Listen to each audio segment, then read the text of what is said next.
Thanks and praise, everybody. So I need to correct my error from my previous video.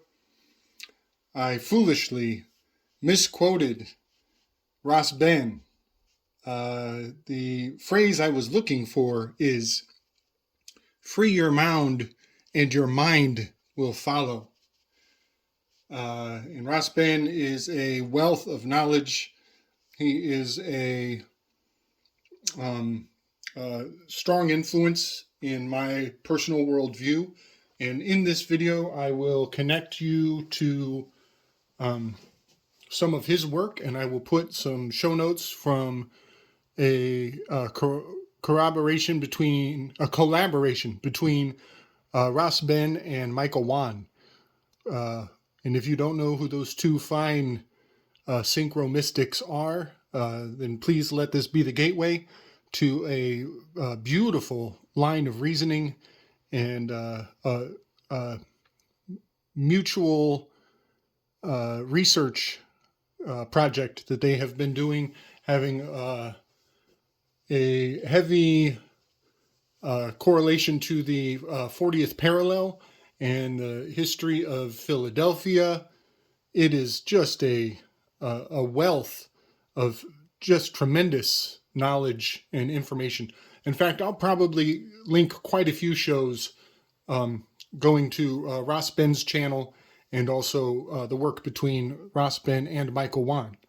So, in honor of Ras Ben and everything he has done for me, I want to start off with one of his quotes that I actually was utilizing in the beginning of this entire project. If you go back to my earliest works, you will recognize this from my own beginnings. Ras Ben gifted us all with this little maxim: consistency is the hallmark of truth. And that phrase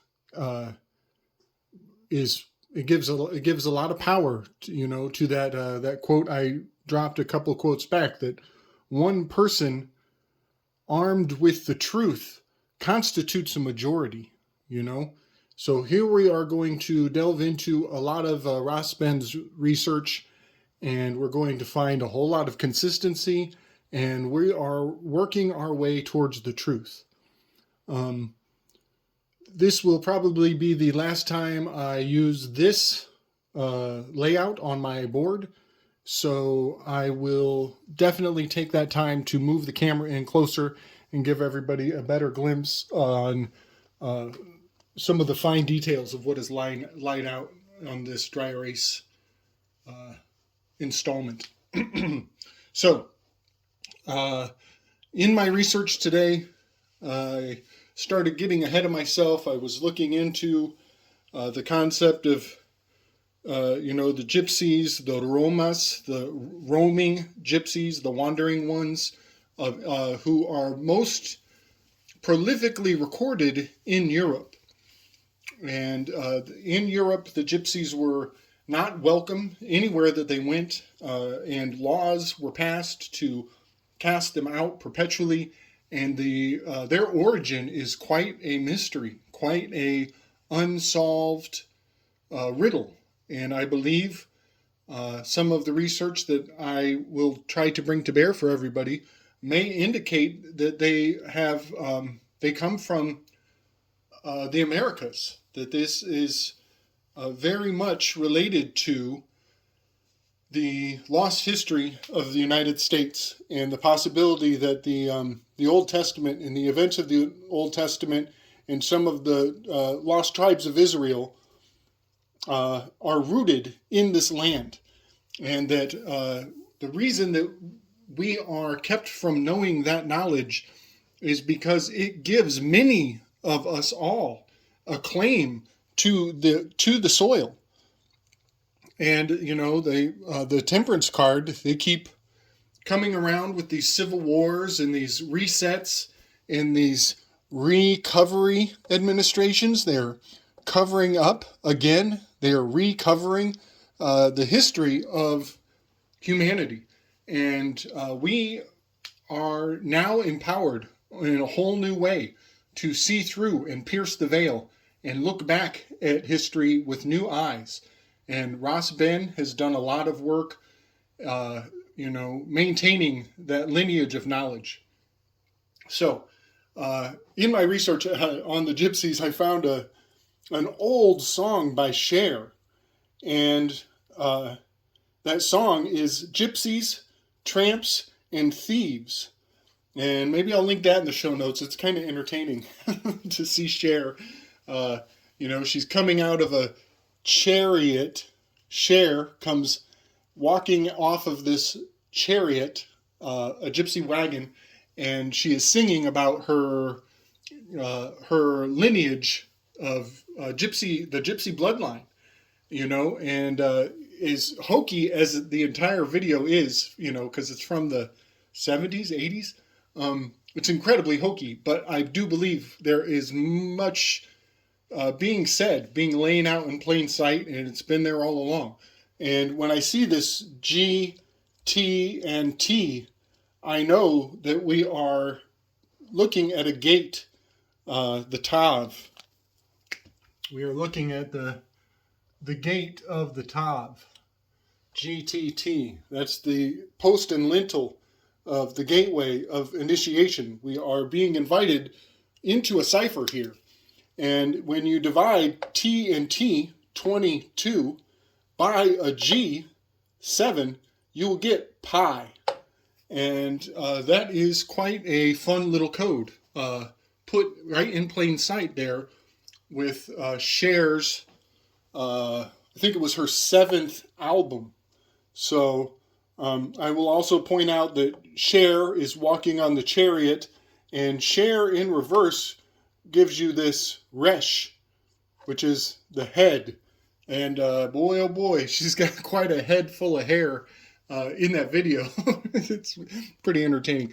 So moving forward from there, some of those lyrics are very telling. It's talking about full-grown men having relationships with minors, kind of normalizing that age-old practice of, shall we just say, inappropriate relationships at different age intervals. I believe she says, he was 21 and I was 16, which is very interesting.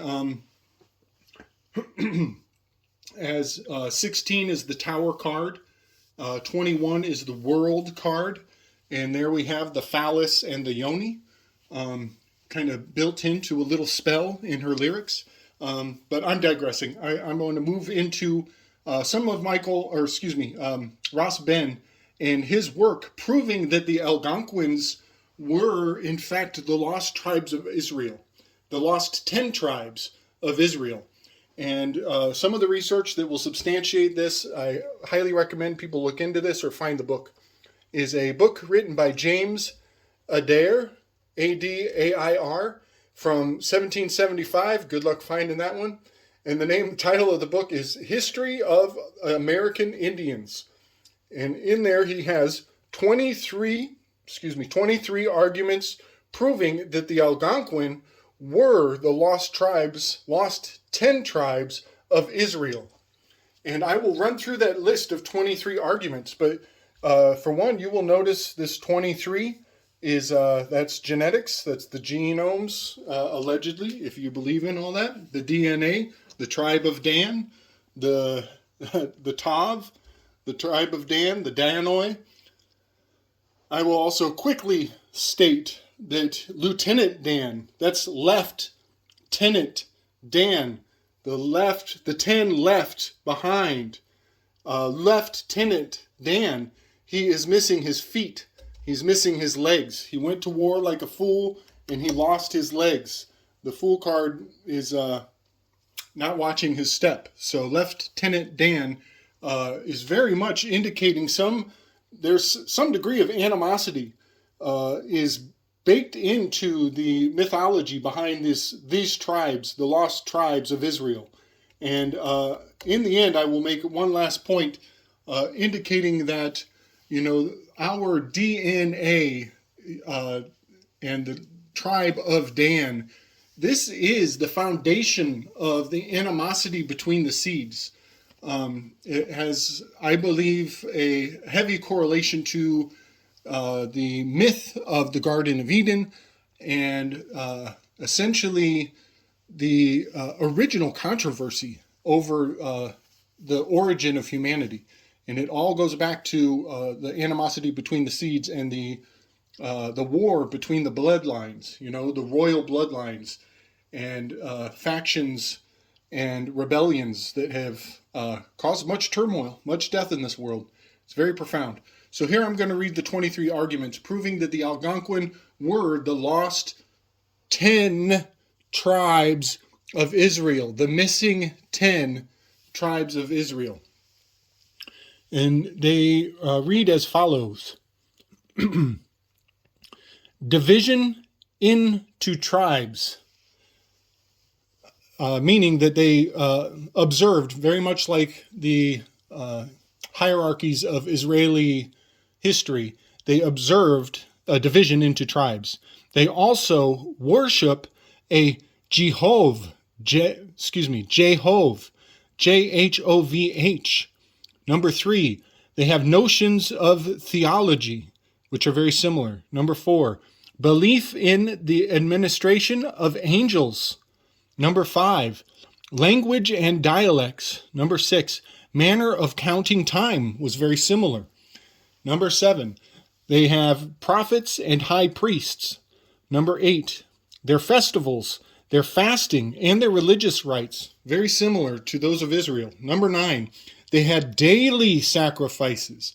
Every day there were sacrifices. Number 10, ablutions and anointings.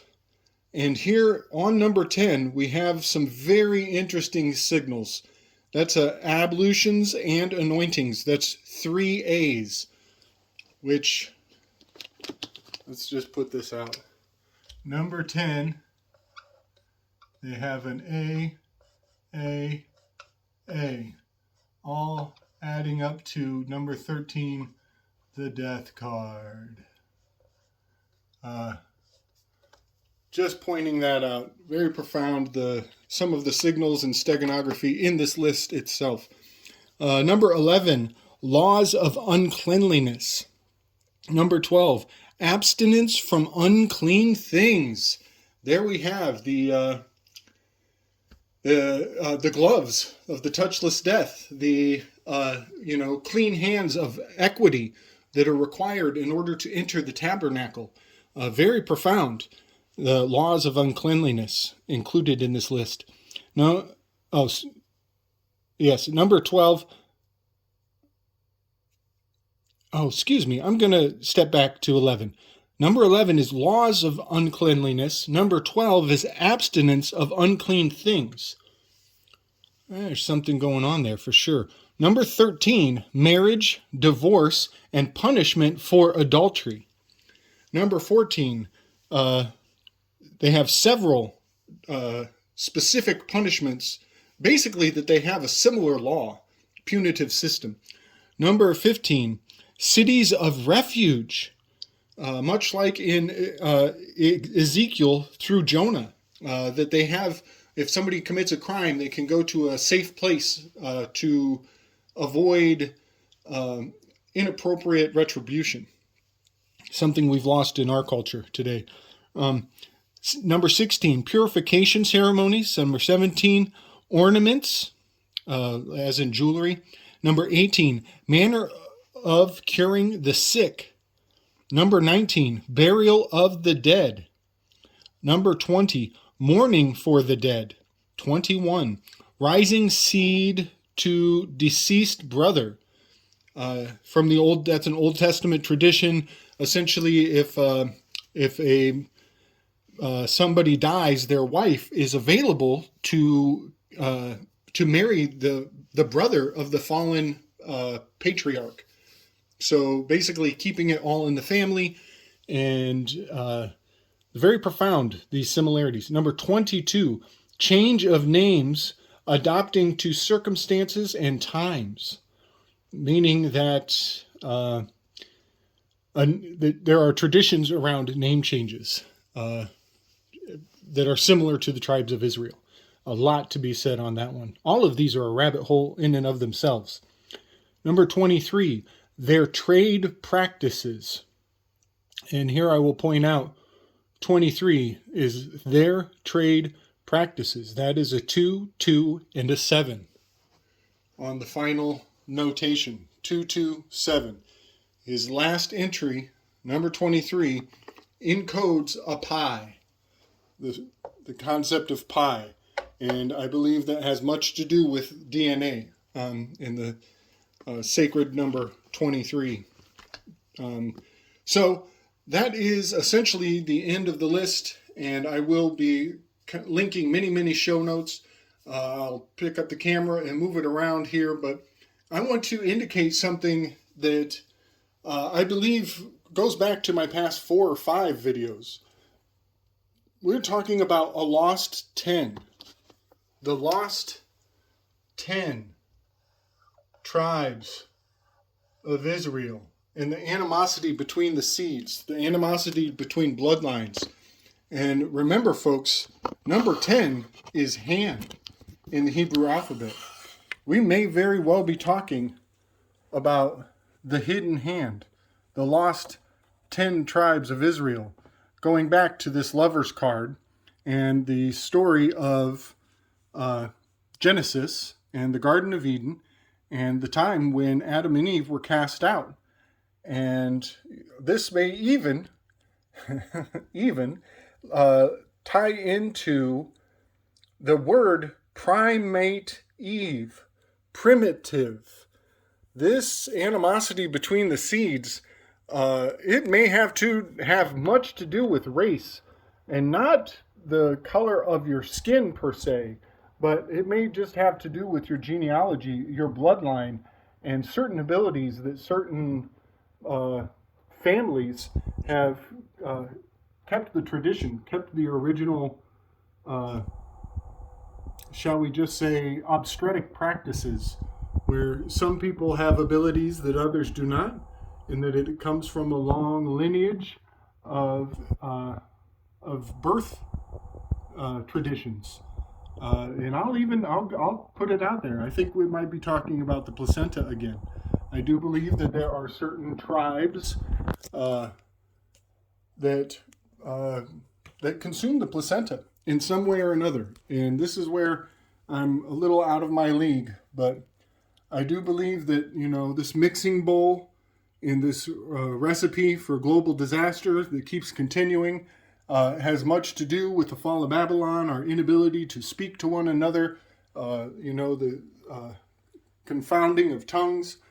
And once upon a time, if the consuming of the placenta was a universal practice, then I'm going to put it out there, folks. I think that we were once able to speak without words because we were of the same tree of our elders. We were all descended from the same sack red bloodline.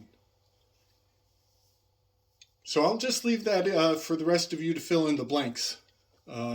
And be sure to check out Ras Ben, Michael Wan, UBTV, and, happy rabbit hunting. Peace and love, everybody. Much strength.